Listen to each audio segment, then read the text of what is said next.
আসসালামু আলাইকুম, সবাইকে স্বাগত জানাচ্ছি আর একটা রেসিপি দেখার জন্য। আজকে খুবই মজাদার একটা রসুন ভর্তার রেসিপি বানিয়ে আপনাদের শেয়ার করব। খুব অল্প উপকরণ দিয়ে এই রেসিপিটা বানাবো, আশা করছি আপনাদের সবার ভালো লাগবে। তো আমি এখানে রসুন কোয়া নিয়েছি পরিমাণ মতো, এগুলোকে ছিলে নিয়েছিলাম।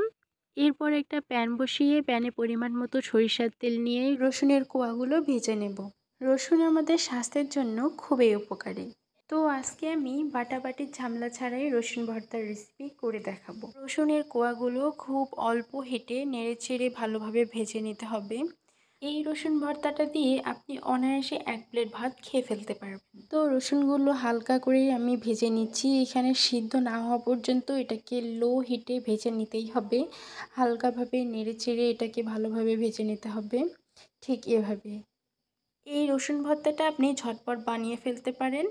বাসায় থাকা কিছু অল্প উপকরণ দিয়ে এটা খুব সহজেই বানানো যায়। তো এখানে আমি একটু সময় নিয়ে রসুনগুলোকে ভেজে নেব। যতক্ষণ না পর্যন্ত এটা ব্রাউন কালার আসতেছে ততক্ষণ পর্যন্ত এটাকে আমি খুব ভালোভাবে নেড়েচেড়ে ভেজে নেব।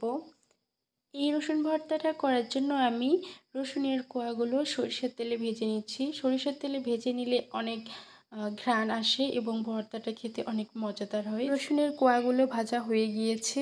এ পর্যায়ে আমি এখানে আবার একটু তেল দিয়ে মরিচ ভেজে নিচ্ছি।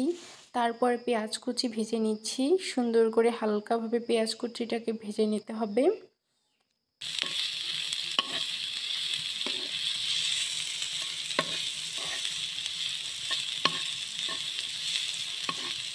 পেঁয়াজ কুচিটা আমার অলমোস্ট ভাজা হয়ে গিয়েছে। এরপর পেঁয়াজ কুচিটাকে আমি উঠিয়ে নেব।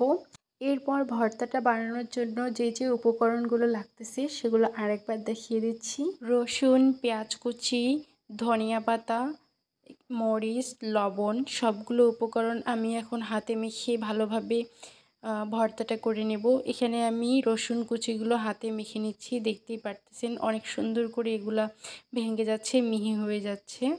এখানে হয়ে গিয়েছে। এরপর সবগুলো উপকরণ আমি এখানে মিক্সড করে নিলাম। রসুনটা কিন্তু অবশ্যই ভাজার সময় ঢাকনা দিয়ে ঢেকে তারপর ভেজে নিতে হবে, তাহলেই সিদ্ধ হবে, না হলে কিন্তু ভালোভাবে সিদ্ধ হবে না।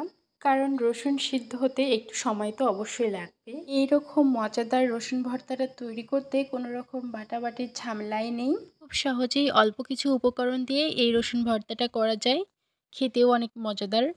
আর রসুনের ভর্তা খাওয়া খুবই স্বাস্থ্যকর, এটা আমরা সবাই জানি। যদি আজকের রেসিপিটা আপনাদের ভালো লেগে থাকে তাহলে অবশ্যই আমার পাশে থাকবেন, আমার চ্যানেলটাকে সাবস্ক্রাইব করবেন, লাইক কমেন্ট করে আমার পাশে থাকবেন। সুস্থ থাকবেন, ভালো থাকবেন। আল্লাহ হাফেজ।